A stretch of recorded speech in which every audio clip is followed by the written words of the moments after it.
Yeah, thanks, Dr. Zakir Naik. You're a big help. I have one more question. I'm a bit confused between the two verses in Quran. The first one is in Surah Baqarah 62, yeah, which says that if you believe in one God and believe in the last day and do good deeds, yeah, you shall have nothing to fear on the day of judgment, yeah, and you will get your reward with your Lord, yeah. Mind it, in this surah, it doesn't say that you have to believe in the Prophet Muhammad, peace be upon him, as the last messenger. And there is also another surah which supports this, which is the 22, in chapter number 22 and verse number 17, I think, in which it says a similar thing, that those who believe in one God, who believe in the last day and who do good deeds will be fine on the day of judgment. But then there is also one more verse in the Quran which says that whosoever amongst you comes to me without the religion of Islam, it shall not be accepted of him, and he shall be among the losers. So in that last verse, does Islam mean believing in one God and believing in Prophet Muhammad and believing in all the other rituals? Or because Islam means submission, so whoever has submitted, yeah, is submitted. So, what's the meaning of Islam in the last verse? The brother asked a very good question. He's quoted a verse of the Quran of Surah Baqarah chapter 2 verse number 62, that all those who believe in Allah and believe in the last day, irrespective whether they are Jews or Christians or Sabians, they shall have no fear, and inshallah they will have the reward. Similar thing is repeated in Surah Ma'idah chapter number 5. So brother is asking that here the verse doesn't mention believing in Prophet. If you read the context of this revelation, brother, what happened? People came to the Prophet and said that we have been Jews, we have been Christians, we have been Sabians. Can God forgive us? In that context the reply was given, as long as you believe in Allah and the last day, irrespectively previously, whether you are a Christian or a Jew or a Sabian, you will get the reward. It does not mean today a person who says he's a Christian and who believes Jesus is God, he will go to Jannah. No, it does not mean that. Not Jesus is God, believes in one God. Believes in one God. But if they believe Jesus is God, then they won't go to Jannah. That's fine, but my point is, Yes. believes in one true God. Correct. So he has to believe in one true God, and if he believes in true God, he also follow the commandment of God. Simple. Yeah, but maybe he's confused with that. Yeah. So that means he's believed in a confused God. No, he believes in his creator, yeah, but he's not yet reached that level. So then if you ask me the question, a person who truly believes in God and little bit confused from his heart and yet doesn't believe in Prophet Muhammad, will he go to heaven or hell? That's the question. My question is, he's clear that there is one God. Clear there's one God. He is confused in the prophethood. He does not do idol worship. He does not do that. He believes in one God and does good deeds and believes in the last day. Can he go to Jannah is your question? Yes. Fine. This answer, and I'll come to your last question also about that Islam is the only way of life. The other verses talk about Prophet Muhammad, peace be upon him. Yeah. So if you truly believe, you have to believe in Prophet Muhammad. Yeah. But if you ask me, no, suppose I believe in God and if I die today. If you did good deeds, you believed in God. But I have two verses of the Quran supporting me, that you believe in one God, you do good deeds, and you believe in the last day, you shall have nothing to fear on that day. That's what I tell you.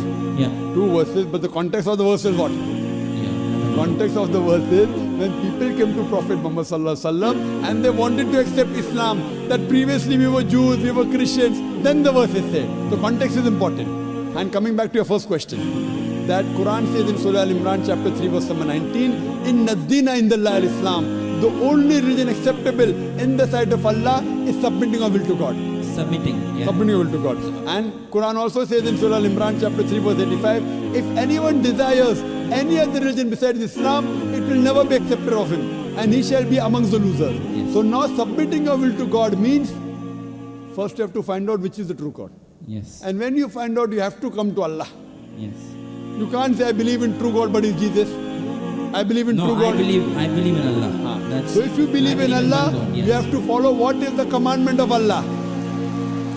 Now when you believe in Allah, and if you don't come to commandment of Allah, that means it's not a true Allah. I believe Allah is not created by anyone. He is not born of anyone. He doesn't have kids. Correct. Qul huwa Allahu ahad, Allahu samad, lam yalid wa lam yulad wa lam MashaAllah.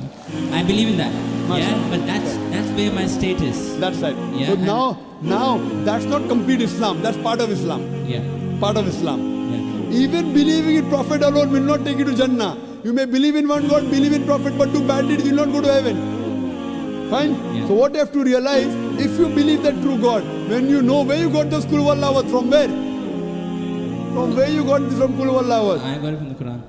The Quran. Yes. So from the Quran you also get Surah but Muhammad. That part Shabash. agrees with my brain. That part agrees with my brain. Yeah, the rest I have questions. So What question you have asked me, I will try and... right. So on the day of judgment, I can tell you, I gave this brother, I tried to remove the misconception. Right. Okay. I'll take. Well, that's a little bit of a private question. I'll ask it through email. Okay, fine, One no more problem. question. The last So question. when you ask from email, Yeah. when you get convinced, that time I'll ask you to believe in Prophet Muhammad also. Sure. Okay. Fine? Yeah. My last question is, we see the style of the kalima. Yeah. That La ilaha illallah Muhammadur Rasulullah means there is no God but Allah, and Muhammad is a messenger of God. Yeah. Now Islam has this distinct style. I have not seen this style in Christianity or Judaism. That kind of kalima. I don't know. I mean, was there the same No. kind of kalima in No. those two religions as well? No. You know why? Yeah. Because it says there is no God but Allah. And Similar in those I'll lines. tell you. And Prophet Muhammad is a messenger and servant. So no one should worship Prophet Muhammad. Therefore it's mentioned there. Fine? Yeah, so- Tomorrow people should not start worshipping Prophet Muhammad, peace be upon him. Yes. We love him, we respect him, we revere him, we are ready to die for him, but we don't worship him. I understand. So maybe in Christianity they could have something like there is only one God and Christianity, Jesus peace be upon Father, him. Son and Holy Ghost. What? No, I'm talking about what Jesus told, not what Christians are telling today. And every time of the Prophet, it was La ilaha illallah, that time Isa or Rasulullah, no problem. It was that time. No, that is what people had to believe in. Not in Arabic, in the language they spoke. No, what I'm saying is from your Yes, study, yes, have you yes. found a kalima like that in what Jesus would have said? Not in Arabic. At every time that you had to believe in the Prophet to be a Muslim. Yeah. So at that time you have to believe in one God and you have to believe Jesus was the Prophet of God. I At the time of Moses you had to believe that there is no God but Allah and Moses was the messenger of Allah. You had to believe in that. I understand, but did you see that reference? It is understood. There is no reference in the Quran. The Quran says they were messengers. It is understood. And if I don't believe in Jesus, now also I am not a Muslim. Quran says you have to believe in each and every messenger today. So believing that time was a must. And today you have to believe in Musa alayhi salam and Isa alayhi salam. You are asking the question, did you have to believe that time? Simple logic, yes. I know you have to believe at that time as well. Yes. What I'm saying is, why don't I see any kalima like that in today's Christianity or Judaism? So today's Christianity is changed Christianity. How about Judaism? I It don't is see. changed. It is changed, brother. The So Bible they removed the basic of the kalima. Of course. They have changed the messenger to God. Yeah. It is mentioned in the Bible today also that Jesus is not God. He never claimed divinity. He is a messenger of God. That's what the teaching of the church is. Yeah. Today's form is the changed form. How about Judaism? They still believe there is only one God. They don't regard Moses as God. So did you see a kalima like there is only one God and Musa al-Rasulullah or something? No, but they believed that Musa alayhi salam was the messenger of God. They Yeah. believed in that. Yeah, but At you- the same time, they even believed that he was the imposter. Jesus Christ, peace be upon him. So that's wrong. Yeah. If you believe Jesus is the imposter, Nauz Billah, that is wrong. So, So- you find some of the other mistakes here or there. Right. Therefore, Quran is the Furqan. Furqan means the criteria to judge right from wrong. So whatever matches with the Quran, we agree is the word of God. What is against the Quran, contradicts, we say is not the word of God. What doesn't contradict and doesn't match, ambiguous, may be right, may be I wrong. understand your point, sir. What I'm saying is, did you see any reference probably in your study of Judaism? No. That the kalima so No. even the kalima is gone. I mean, they don't No. even have that. Maybe I- in Aramaic. Maybe it will be in Aramaic. Or I some don't other know. language. I don't know of any such. Right. So I mean, so they were still believing in this thing that you have to believe in Moses as messenger. Yes. But there is nothing concrete like La ilaha illallah or like. I don't know of any in the scripture. Right. Okay. Well, my last question is. Third last, fourth last. This last. Yeah. Last of the last. Just last. Last of the last. Last of the last, yes. Recently in India, it was in the news that same-sex marriages got allowed, yeah? And on reading upon it, yeah, I found out that they said that it is at the genetic level of people. It's in the hormones, yeah, what they desire, what they don't desire. Now, I understand that Islam is completely against this. It doesn't allow this. But what I'm saying is, if someone's got that at a genetic level, yeah, and it's his choice, Very good question. and he was born with that kind of tendency, and yet Islam chooses to punish him Then who's to blame? on something that he was born with. Agree with you. So God It should. sounds illogical. Yeah. So God made him like that, and God is punishing him for that as well. Brother asked a question that recently in India homosexuality has been permitted. Not permitted, but the law says it's not a big crime that was there in the Indian constitution. They have softened it, not permitted yet. Yes. It is a court case that took place in Delhi. It's not a law yet. Yes. There's a hue and cry yet. There are many organizations fighting against it. So it's not a law. It's a law in Canada, in USA, in UK, not in India yet. Right. Okay. And today, there are some scientific research that say that homosexuality is genetic. Yes. So the brother asked the question, if homosexuality is genetic, then who's to blame? How can you consider it to be a sin? Very good question. Yes. This research was done earlier, a few years back, and later on, what was found out that this is totally false. And the person who propounded this himself was homosexual. So there's no scientific proof yet. It's an assumption. Right. Science doesn't testify yet that homosexuality is genetic. Right. In fact, Quran says in Surah Araf, chapter number 7, verse number 81, which says that do you have lust for men more in preference to women? To homosexuality. Talking about Qawm Lut. It is prohibited in the Bible, also talking about Lut alayhi salam. Yes. Also in the Quran it is prohibited. Yes. Homosexuality is prohibited completely. Right. It is the assumption that it's genetic. It's not genetic at all. How does it happen? I'll tell you. Yeah. The psychology they tell us that once you overdo a thing, you start losing the pleasure. So what God has permitted the normal sexual way of life, you start overdoing it. You start doing unnatural things. What God has permitted natural things, you do unnatural. You start doing from the reverse side. So once you get fed up of doing it so often, that's the reason scientific research says a person who has no extramarital affairs enjoys the sexual life with his wife and husband the maximum. Yeah, but this tendency is found in small children. I mean, I'm telling you. Yeah, so I mean, they have not got married yet. Or Let me- tasted it. Let me complete. Yeah. We come to children later on. Further, I'm talking about the adults. Yes. How it comes in children, I'll tell you it. Okay. So what happens is once you start overdoing it, you want to enjoy more. So that thing what is normal doesn't excite you any longer. Then you start doing unnatural things. It's not genetic. Talking about children. How it comes in children. It doesn't just come out from birth. It's not from birth. Because they watch pornographic movies. They watch blue films. It's haram. The parents, the way they behave in front of the children. All this has a psychological impact on the child. Right. Don't tell a person who's born, then he starts becoming homosexual. It's not like that at all. It's a Right. misconception. Right. Scientific research doesn't say that. Right. Okay. It is because of the overexposure. Now children watch the blue films, Yeah. the channels, free to air. You know, there are more pornographic channels than other channels. Yeah. Very good money. So because of the media, that's how when they see on the channel, they start emulating and that's how they divert. Who's to blame? The channel. Right. Why did the parent allow them? Right. Okay. So they will be responsible for that. Right. Okay. Okay. And- That answers me. That's fine. One thing you said was that Brother, God has last to be. of the last question. Yeah, we just- God has to be logical. You said, yeah. So why did Not He God choose? has to be logical, God is logical. God is logical. Okay, so why did He choose, taking into account Islam is the correct religion, why did He choose to bring you into this world in Islam and so many others in a different religion? So Very that means He's being partial from the birth. Very good question. Brother asked the question that some people are born in Muslim family and a person born in Muslim family, chances Muslim, born in non-Muslim family, non-Muslim. So why is God impartial? Maybe if you were born in a Muslim family, you would have been a Muslim. Correct? Very That's good how it question. usually goes. Very good question. The criteria to go to Jannah is not to be born in a Muslim family. Our beloved Prophet Muhammad Sallallahu Alaihi Wasallam said, every child is born in Din al-Fitr. He's born as a Muslim. He submits his will to God. Later on, he's been influenced by his parents, by his elders, by his teachers. Then he starts doing idol worship, fire worship. He converts. Therefore, when a non-Muslim becomes the Muslim, the more appropriate word is revert rather than convert. He comes back to the original faith. Yeah.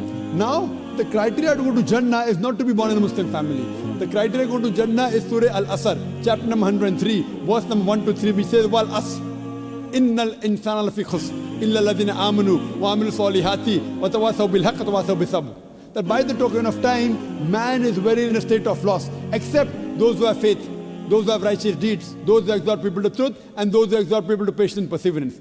The criteria to go to Jannah is all four things: Iman, righteous deeds, exhorting people to truth, exhorting people to patience and perseverance. If a person is born in a Muslim family, the first criteria, the chances are more, Yes. not the remaining three. Yes. Fine? Now you may be born in a righteous family, but not having Iman. I don't know. Yeah, but I mean, why was he born in a Christian family or a Hindu family? You know, he should be born. I mean, Brother, it's more likely that he gets the other things easily. There are four things to go to Jannah. If a person is born in a Muslim family, but does not have righteous deeds, does not do dawah, he'll go to hell. Yeah, Okay. They will not go to heaven. Okay, but still- Only by having a name, Zakir, Muhammad, Abdullah, Sultan, will not take you to heaven. Even practice is important. You may be born in a family which has righteous deeds, but may not be having Iman. So everyone has different combinations. But Almighty God says in Surah Fusilat, chapter number 41, verse number 53, Sanurihim ayatina fil afaqi wa fi anfusihim hatta yatabayyana annahu al-haq. Soon we shall show them our signs in the furthest regions of the horizons and into their soul until it is clear to them that this is the truth. So Allah takes it upon Himself that to every human being He'll put in his heart directly that this is the truth. Like how God sent me to put it directly into your heart here. Correct? So you now, mean to say there is no advantages? Yeah. No, there are advantages. So it's a big advantage. You got everything very easy. But for a person who's in a different religion, he doesn't even come to know Brother, about you it got sometimes. so easy. Yeah. In 3 hours you got it directly. Very easy. Right or wrong? I You understand. don't think it to be easy. Yes. See how you take it. I'm saying how lucky you are compared to the other non-Muslims. You attended my talk, Yes. yet you're not accepting it. Who's to blame? You or God? Yes. You. Yeah, but there are Not things. me. There are things. There are a lot. No, Religion is a big thing. One Not has big to- thing. You want to make it big, you make it big. You want to make it important, it's important. Yeah. The problem is that Almighty God puts in every human being directly. Not always to Dr. Zakir Naik. I'm only 0.00001%. Yeah. It's not me. Some through me, some through others, some directly. So on the day of judgment, you cannot complain to God. At least you cannot complain. You cannot go and tell God, I didn't know about Islam. Yeah, I cannot. Yeah. You cannot. Yeah, I cannot. Because you may be having more knowledge of Islam than many Muslims born in Muslim families. Yeah. Because the way you're quoting Quran, the way you're asking me question, I'm sure. So now after reading so much about Islam, and yet if you don't accept, Allah will question you. You have no excuse whatsoever. The other non-Muslim will deal with them afterwards. Yeah. Let's talk about you first. Yes. You have no question at all Yes. on the day of judgment. I have. I can say there were a few things which I did not get the right answers. No, to. there are many Muslims who are born in Muslim family, not few, have many questions which are not answered. Yes. You have few, they have many. So you are in a better position. You cannot complain to God. I You would have say- few questions not answered. I would give God that these are the bases because they did not get answered. That's why I did not accept it. If I don't accept it, maybe I will later. I don't know. but Which just- question you don't have? Tell me now. Tell me now. Come on. You can tell God, Dr. Zakir Naik asked you in front of 20, 30,000 people.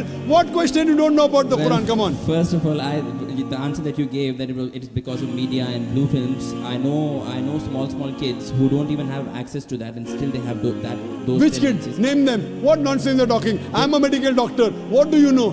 Are you a medical doctor? I have seen it. Are you a medical doctor? Well, let me tell you, I have I'm seen asking, my. are you a medical doctor? Yes or I'm no? not. I'm an Fine. engineer. I'm a medical doctor. Fine. Okay. Now you are telling a doctor you have seen. If I tell you that I have seen a building made of paper, come in Bombay. I have seen a building, the pillars were made of paper. Will you believe in it? I won't. I've not seen it. Yeah. See, this is the first alu ahli zikri in kuntum la ta'lamun. Ask the person who knows. Now I have seen, you have seen. Does it carry weight? Yeah. I have seen a building made of paper. Will you believe?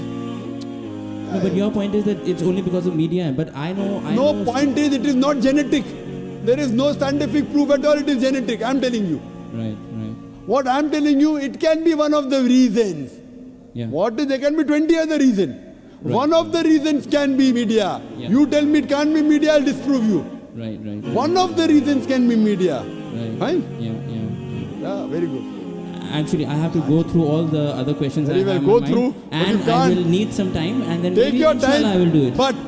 But, hope it's not too late. I don't know how long I'm going to live. But, see, if I die in the state of getting more knowledge, then I can always tell God that I was No, just getting more and more knowledge. You cannot. I'm That's- telling you, you cannot. I will give shahada on the day of judgment. I give you a chance. You cannot. See, I don't know I'm going to live tomorrow or not. See, 90% of my questions are answered, but then I have to Alhamdulillah. go through more things. People and I don't accept have to- Islam with 10% acceptance. Saw that girl. According to me, you have more knowledge than all the people who accepted Islam. Yeah, that's true. Maybe that's true. But my principle is, unless I'm 100% Fine. clear, I will not take such a big step. I will only take that big step if I'm Brother, 100% clear. many things you did in life without knowing 100%. Did you know how much you're going to earn in Dubai that you came here 100%? Yeah. See, that way I'm ready to say the thing. But the thing is, I've But seen the some thing- Muslims who say that if you have an iota of doubt, then you're not a Muslim. So Who said that? Who said that? they say if you have, if Are you going to follow the Quran? Are you going to say some Muslim? Forget about Muslims. no, you want to be- judge? You have to believe it in 100%. If you want- Even if you have 99% faith. Who said and that? Who said that? Does the Quran say that? It doesn't say that. You follow Quran, don't follow the other Muslims. Don't follow me also, follow Quran. So if I tell you that I believe that Prophet Muhammad was a prophet of God 90% and 10% I have doubts, am I a Muslim? See, You tell no, me. do you believe in messenger or not a God? I Other believe- doubts are separate. I believe in one God and I believe in His messengers. 90%. I believe in His, yes, 90%. I have. Which 10% you don't believe? Tell me now, I'll clarify I that. can't recall those questions now. Why? Yeah, so you I have can't to go- recall. This is escapism. No, not really. I'm not. I am true to my heart. I that am I'm not. escaping. I am not asking you to accept Islam. I'm not asking you. I know. I'm only telling you. If God forbid something happens to you before you accept Islam, you will not be forgiven. I'm only telling you See, I'm not an doing- advice. I'm not being prejudiced here. I'm being true. Take your time. Take your time. When you need me, you can call me on the email. Sure. Zakir@irf.net. My pleasure to reply to you, brother. How do you spell IRIF? irf.net. IRF.net. It's a short form for Islamic Research Foundation. Right, okay. Yes, or you can watch me on Peace TV. Sure. Inshallah. All right, okay. Thank you so much. See you Yes, next sir. time. Inshallah.